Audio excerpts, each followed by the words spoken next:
Mike in Kaapstad, dit is 'n 3:30 afskoptyd in die Kaap. Die weer, voorspelling lyk of dit mooi weer gaan wees, wat uitdaging kan wees hierdie tyd van die jaar in die Kaap, maar dit is 'n mooi naweek.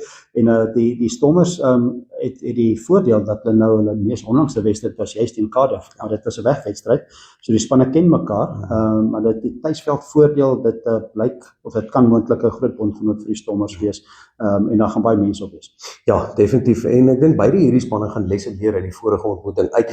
Maar die een les wat Cardiff nie kon geleer het op tuisveld nie, is ondervoedse omstandighede. En dit dink ek is 'n groot bondgenoot vir die Stormers, wat voorlangs geweldig baie krag het. Ek dink byvoorbeeld aan iemand soos Evan Roos wat op agste man sak, die krag wat hy deur 'n skram kan sit. So as die Stormers hulle vaste fasette kan oorheers teen Cardiff, dan gaan dit 'n baie lang dag vir Cardiff wees. Ja.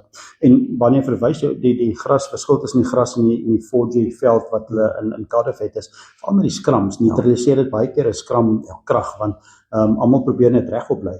Maar op dis 'n ander manier van skram. Maar as jy 'n speler spesifiek kyk, weet Netling Forsie, daai tipe spelers wat die Stormers voor het, Sazi Sandi ook en Ollie Cable, daar's 'n klomp internasionale spelers.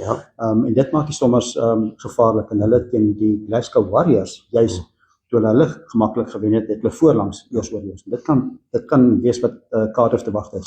Ek onthou altyd toe ons gespeel het, dan was dit die speler wat die 3 gedruk het, wat sy naam genoem was, die pat in die skouers gekry het of van die back gekry het.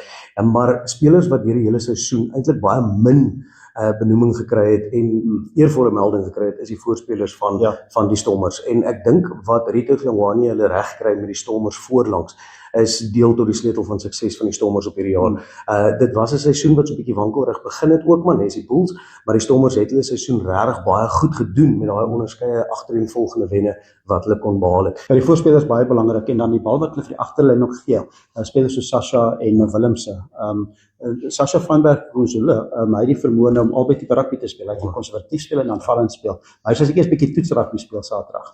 Ja, ek dink dit gaan daai tipiese finale wedstryde wees, kry punte wanneer ons punte kan aanteken, maar ek dink die Stormers is 'n gebalanseerde span. Voorlangs het ons gesê as hulle kan domineer, sit hulle met die skietgoed en die baie gevaarlike spelers agterlangs. So dit is deel tot die sleutel van sukses vir die Stormers. Dis 'n gebalanseerde span wat baie gevaarlik is, en as Sasha daai generaalrol kan vertolk, dan gaan dit 'n baie lang dag vir Cardiff wees.